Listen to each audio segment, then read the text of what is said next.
The streets of Lagos were alive with their usual chaos. Honking danfos weaved between stubborn pedestrians, beggars stretched at their hands, and the smell of roasted corn mixed with exhaust smoke. And then, there was him, Jordan Eze, the billionaire tech mogul.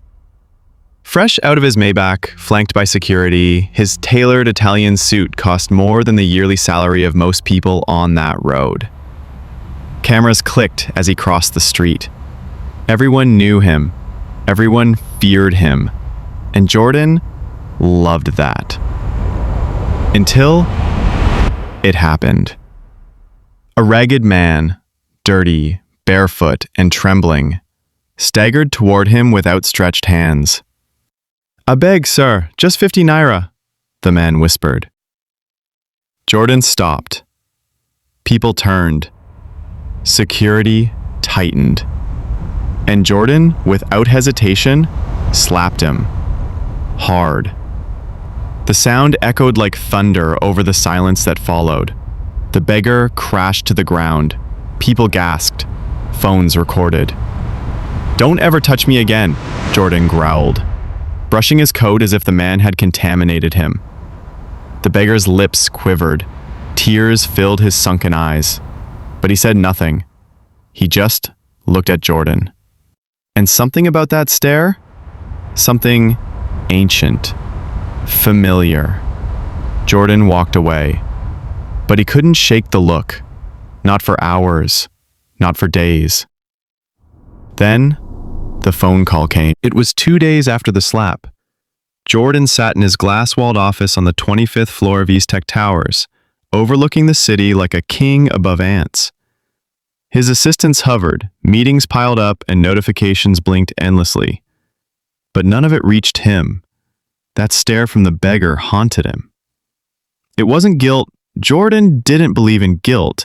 It was something deeper, a whisper he couldn't silence. Then his phone rang. Private number. He almost ignored it, but something told him to answer. "Hello? Is this Mr. Jordan Eze?" the voice asked. "Yes. Who is this?" "My name is Sister Mabel. I work at House of Mercy Hospice.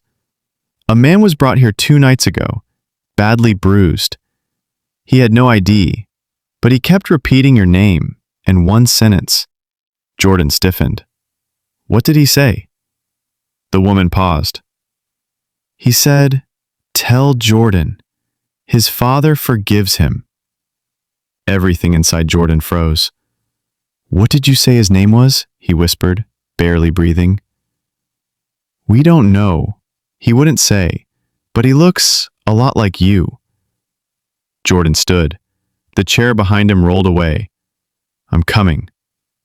He walked in like a stranger in a different universe, his perfume clashing with the smell of antiseptic and despair.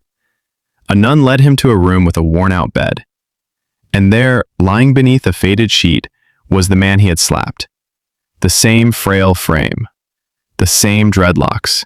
But now, there was oxygen in his nose. IV in his arm. His face was bruised. But beneath the dirt and pain, Jordan saw it clearly. The jawline. The nose.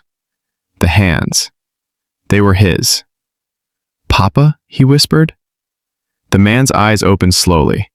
And when they locked eyes, time stopped. Jordan stood frozen at the bedside. The man he had humiliated in front of a crowd was his father. Why didn't you tell me?" he finally whispered. The old man tried to smile. His lips were cracked, his voice faint. "I didn't want to shame you, son." The word son pierced Jordan's heart like a blade. The nurses watched in silence. Sister Mabel quietly stepped out. For the first time in 20 years, Jordan felt like a child, confused, angry, lost. "I thought you were dead," he whispered. The old man closed his eyes. "In a way, I was." The next morning, Sister Mabel met Jordan outside the hospice. "He left something for you. Years ago." She handed him an envelope, yellowed with age. His hands trembled as he opened it. Inside was a letter, written in shaky handwriting. Jordan, if you're reading this, then fate has found me. I never abandoned you. I was arrested during a riot. I tried to come back, but the house was gone. Your mother? Gone. I searched for years until I lost everything. I kept hoping I'd see you on the news one day. And I did. I just never expected you'd slap me. Tears streamed down Jordan's face. For the first time in decades, he wept. Jordan moved his father into a private hospital. He cleared debts, hired specialists, stayed by his bedside. He fed him, bathed him, talked with him, and slowly, the old man smiled more. Jordan started asking questions about his childhood, about his mother, about the day everything went wrong. They laughed, they cried, they healed. Jordan didn't just gain a father. He found a piece of himself he thought he buried beneath money, power, and pride. News spread. Photos leaked. Billionaire cares for slap Beggar. People criticized him. Others praised him. He didn't care. For once, he wasn't chasing headlines. He was chasing redemption. He organized a charity in his father's name, the Chibuzo Foundation, to help homeless fathers, ex-convicts, and the forgotten. He gave speeches, told his story, and admitted his shame. The world had seen a slap. Now they saw a son making amends. One rainy evening, Jordan sat beside his father as thunder rolled outside. "Thank you for finding me," his father whispered.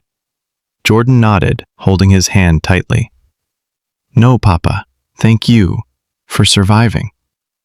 His father smiled weakly. "I can go now, knowing you found your way back." Jordan tried to stop the tears.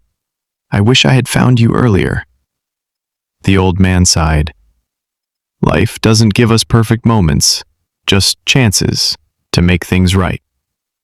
Then the monitor beeped once and went silent. 1 year later, Jordan stood at the opening of the new Chibuzo shelter, housing over 500 people.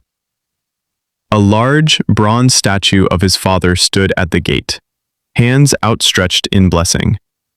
Jordan laid flowers beneath it. A child tugged at his sleeve. "Mister, was that your dad?" Jordan smiled, kneeling. "Yes. And once, I forgot who he was. But now, I'll make sure the world remembers." The wind blew gently. Somewhere, he felt his father smiling.